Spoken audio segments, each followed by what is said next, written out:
Hi Capricorn, kumusta po kayong lahat? Okay, so yan Capricorn, maraming salamat po sa walang sawang pagsubaybay sa ating pong mga reading, and kung ikaw ay bago pa lang sa ating channel, mag-subscribe na po kayo, then i-click mo na rin yung ating notification bell para lagi kang updated sa ating mga bagong upload, okay?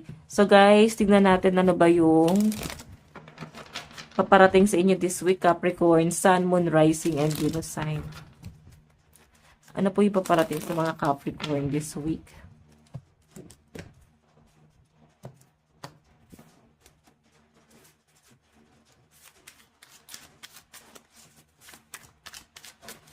Paparating po sa Capricorn this week.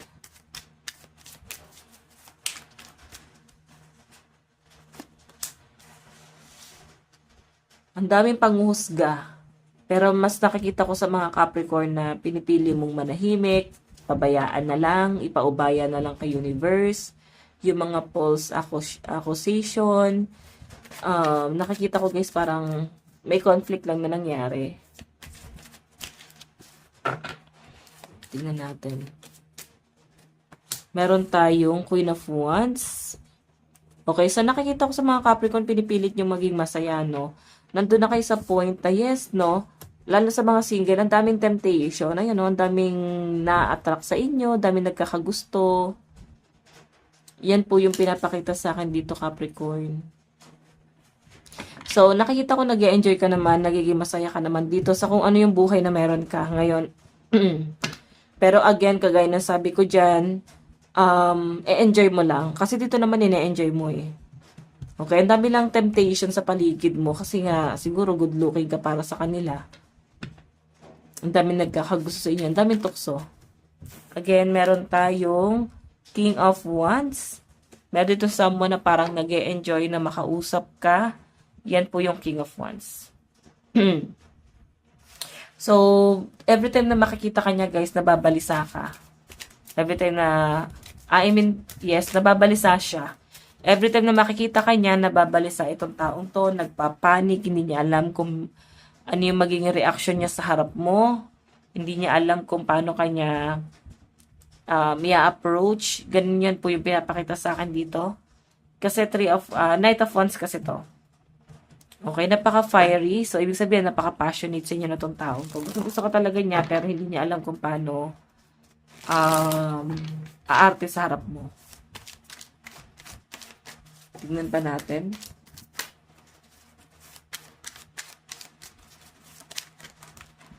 Meron tayong Page of Pentacles. Page of Pentacles. So, ito naman guys, Page of Pentacles is something na, alam mo, may pagkakataon na minsan, mapifeel mo na may pagkaisip bata ka. Hindi ka nagmamature sa ibang bagay. Parang kailangan meron ka ng baguhin sa sarili mo. Kung gusto mo ng something improvement sa buhay mo. Meron ka kailangan baguhin. Kasi, may pagkakataon na nagiging immature ka, nakaka-apekto siya sa buhay mo. So, possible na may mga pagka-impulsive, mga padalos-dalos na desisyon, or sabihin na natin guys na hindi masyado naging practical yung mga plano mo. Nagiging conflict siya eh. Magiging conflict sa future. So, ito naman guys ay makakabuti para sa inyo. Page pa lang kasi yan eh. So, yung page guys, bata pa lang, di ba? Tapos pentacles, mabagal. Kumbaga, parang ang tagal-tagal mong ina-analyze yung mga bagay-bagay bago mo simulan. O, di ba? Marami kang gustong gawin, pero dahil nga Page of Pentacles ka, guys, hindi mo siya masimulan. Kahit sabihin na natin, guys, na marami kang gustong gawin. Wish fulfillment din pala ang Nine of Cups. So, kung sisimulan mo to, di ba, parang magiging maganda rin naman yung magiging outcome. Kasi nga, wish fulfillment na, lahat ng kakabang nagagawin mo sa buhay mo, guys, magiging maganda yung pwedeng kalabasan. Again, meron tayong, wow, strength. Nakikita ko mukhang nagpapakatatag ang mga Capricorn dito.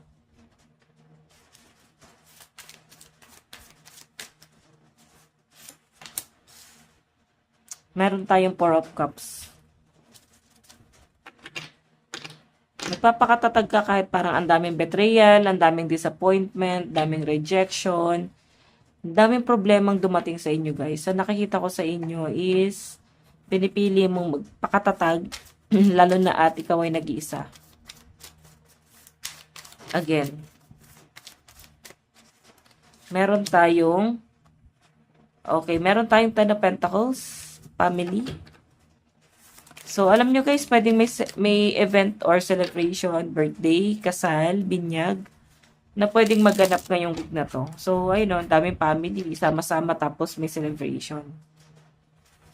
Ayan, pwede may maganap sa inyo na celebration this week. So, by the way, o baka may pinaplano kayo dito, baka meron kayong gusto pa binyagan, baka yung anak nyo.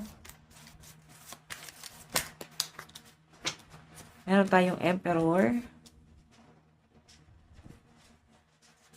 So, yung ibang Capricorn dito guys, na-stress kayo pagdating sa mga kaibigan nyo. Okay? Hindi nyo kinakaya yung mundo nila, hindi nyo kinakaya yung stress. Dito, nakikita ko sa mga Capricorn na yes, sobrang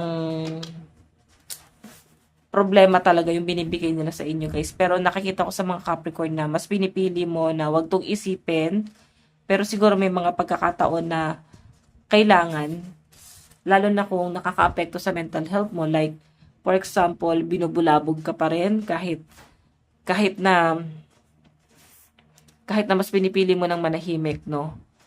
Ayan, no? Sa circle of friends mo lang to. So, baka may gulo, may mga confrontation na pwede maganap sa circle of friends.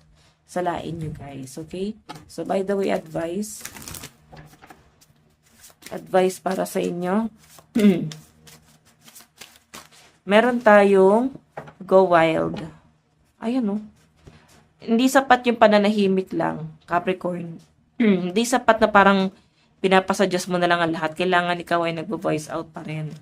Natututo kang lumaban. Okay, sobrang logical kasi ng mga Capricorn, no? So, nakikita ko ngayong week na to. Okay, so by the way, Capricorn, na to lang po ang inyong reading. Maraming salamat. God bless and love you. Bye-bye.